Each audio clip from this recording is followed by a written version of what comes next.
በየዓመቱ የአድዋ ድል ክብረ በዓል በተዘከረ ቁጥር ኦነጋውያን የአድዋ ጦርነት መሪዎች አብዛኛዎቹ ኦሮሞዎች ናቸው የሚል ተረት ከተስፋዬ ገብረአብ ተቀብለው የሚደግሙት የጎጃሙን ንጉስ፣ የቤተ አማራውን ንጉስ፣ የመንዙን ተወላጅ፣ የሶዶ ክስታኔውን ተወላጅ ወዘተ ሁሉ ዘሮቻቸው በሕይወት እያሉ ታሪካቸውን በሞጋሳ ኦሮማይዝ እያደረጉ ነው። ለኦሮሞ ብሔርተኞች ሰውንም ይሁን ቤትን ምድሩንም ይሁን ሰማዩን ለመውረስና ለመውረር እውነት ታሪክና ዕውቀት አያግዳቸውም። የአድዋ ጦርነት የአብዛኛዎቹ መሪዎች ማንነትና ታሪክ በባለሙያ ለማፍጠናት ሙከራ አላደረጉም፣ እንዲደረግም አይፈልጉም። የማጣራት ሙከራው የማይደረገውም እውነቱ ወይም ውጤቱ የኦሮሞ ብሔርተኞች የማይፈልጉት ሆኖ ስለሚገኝ ብቻ ነው። ለመሆኑ የአድዋ ጦርነት የጦር መሪዎች እነማን ነበሩ? ከየትኛው ነገድስ የተገኙ ናቸው? የሚለውን ጥያቄ ለመመለስ ሩቅ ሳንሄድ የዘመቻው ጠቅላይ አዛዥና የጦሩ መሪ የሆኑት የንጉሠ ነገሥት ዳግማዊ ምኒልክ ታሪከ ነገሥት የነበሩት ኦሮሞ ጸሐፊ ትእዛዝ ገብረስላሴ ወልደ አረጋዊ ያዘጋጁትን የወቅቱን የንጉሱን ታሪከ ነገሥት ማንበቡ በቂ ነው። ከንጉሱ ታሪከ ነገሥት በላይ ስለ አድዋ ጦርነት መሪዎች ሊነግረን የሚችል ቀዳሚ ምንጭ ሊኖር አይችልም። የዳግማዊ ምኒልክ ታሪከ ነገሥት የነበሩት ጸሐፊ ትእዛዝ ገብረስላሴ ወልደ አረጋዊ ያዘጋጁትን ታሪከ ነገሥት ከምዕራፍ 8 እስከ 65 ስናነብ በአድዋ ጦርነት ከተሰለፉት የጦር አበጋዞች ውስጥ በነገድ ኦሮሞ የሆኑት የጦር መሪዎች የምናገኘው ሁለት ሰዎችን ብቻ ነው።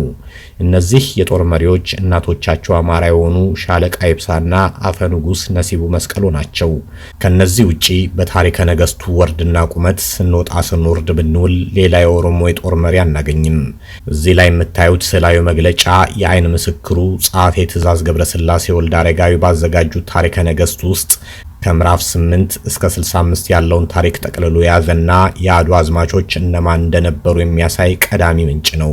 ስዕላዊ መግለጫው ከመሃል ሀገር በዳግማዊ ምኒልክ መሪነት የዘመቱት የአድዋ ጦር መሪዎች ዝርዝር በሙሉ የያዘ ሲሆን እያንዳንዱ የጦር መሪ በየትኛው ግንባር እንደተሰለፈም ያሳያል። እንደ ታሪኩ ሁሉ ይህ ስዕላዊ መግለጫ የሚገኘው ጸሐፌ ትእዛዝ ገብረስላሴ ወልደ አረጋዊ ባዘጋጁት የዳግማዊ ምኒልክ ታሪከ ነገሥት ውስጥ ምዕራፍ 8 ከሚጀምርበት ገጽ በፊት ባለው የታሪከ ነገሥቱ ክፍል ነው። በስዕላዊ መግለጫው ላይ የተዘረዘሩት የአድዋ የጦር መሪዎች ስማቸው እንደሚከተለው ይቀርባል። 1 ራስ መኮንን ወልደ ሚካኤል ወልደ መለኮት አማራ።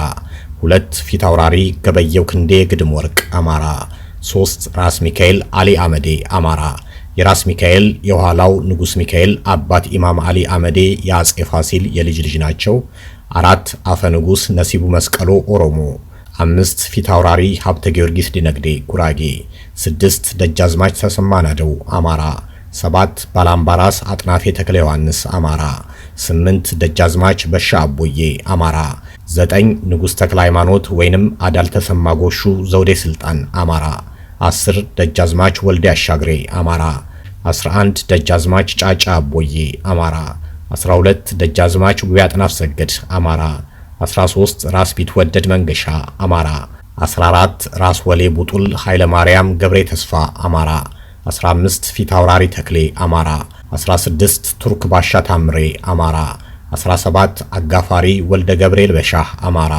18 ባሻ ገደሌ አማራ። 19 ሊቀ መኳስ አድነው አማራ።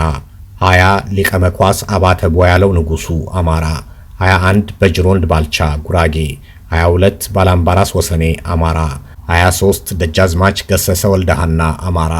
24 ባላምባራስ አየለ አማራ። 25 አዝማች ዘሚካኤል አማራ። 26 በጅሮንድ ከተማ አማራ።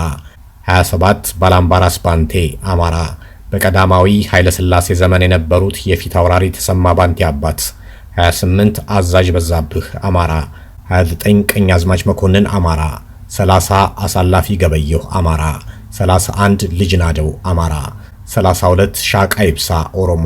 የኦነጋውያንን ተረት እየደገሙ ከ50 በመቶ በላይ የሚሆነው የአድዋ ዘማችና የጦር መሪ ኦሮሞ እንደነበር ሊነግሩን የሚቃጣቸው ግለሰቦች በታሪከ ነገሥት ውስጥ ያልተጠቀሱና እኛም ማናቃቸው እነሱ ግን የሚያውቋቸው የአድዋ ጦር መሪዎች ካሉ ካልነገሩን በስተቀር በንጉሠ ነገሥቱ ታሪከ ነገሥት የተመዘገበው ቀዳሚ ታሪክ ምንጭ የሚነግረን ታሪክ ቢኖር በአድዋ ጦርነት መሪ ሆነው የዘመቱት የኦሮሞ ነገድ ተወላጆች ቁጥር 2 ብቻ ነው። ከዚህ በስተቀር ዘሮቻቸው ጠፍተው ሳያልቁ የጎጃሙን ንጉስ፣ የቤተ አማራውን ንጉስ፣ የመንዙን ተወላጅ፣ የጉራጌውን አርበኛና የሰሜኑን ባላባት እየቀሙ ኦሮሞ ለማድረግ መሞከር ለማሰብ ፈቃደኛ ያልሆነውን መንጋ ለማታለልና ለማሳሳት ካልጠቀመ በስተቀር የሚቀይረው የታሪክ እውነት አይኖርም። ከላይ ከቀረበው የታሪከ ነገስቱ ኦፊሻላዊ ቀዳማዊ የታሪክ ምንጭ በተጨማሪ የዘመኑ የታሪክ ጸሐፊ ፕሮፌሰር አፈወርቅ ገብረ ኢየሱስ ዳግማዊ ምኒልክ ንጉሠ ነገሥት ዘኢትዮጵያ በሚል በ1901 ዓ.ም በሮማ ባሳተሙት መጽሐፍ የአድዋ ዘማቾች ከየትኛው የኢትዮጵያ ክፍል እንደዘመቱ እንዲህ ሲሉ ጽፈዋል። የሸዋ ፈረሰኛ፣ የጎጃም እግረኛ፣ የቤተ አማራ ስልተኛ ከቦ ቀላው ያናፋው ያንደገድገው ጀመር።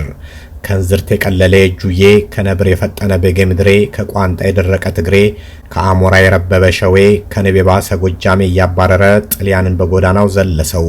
ጥልያኑም አውሬ ነጨው፣ ነጭ መንጋ እየመሰለ በየዱሩ ሆዱን ገልብጦ ወደቀና የአሞራ ቀለብ ሆነ። የመጣው መድፍ ሁሉ ከነጥይቱ ከነመንኩራኩሩ በየመንገዱ እየወደቀ ተገኘ። እንኳን በመከራ በደስታም ቢሆን 2 ሌሊትና 1 መዓልት ከራብና ከጥም ጋር አይቻልም። የባራቶሪን መሸነፍና የጦሩን መመታት ባየ ጊዜ ያ ሁሉ ወደ ኋላ የነበረ የጣሊያን መድፈኛ መጫኛውን በጎራዴ እየቆረጠ መድፉን እየጣለ በመድፉ ስፍራ እሱ እየተተካ በአጋሰሱ እየጋለበ አስመራው ገባ።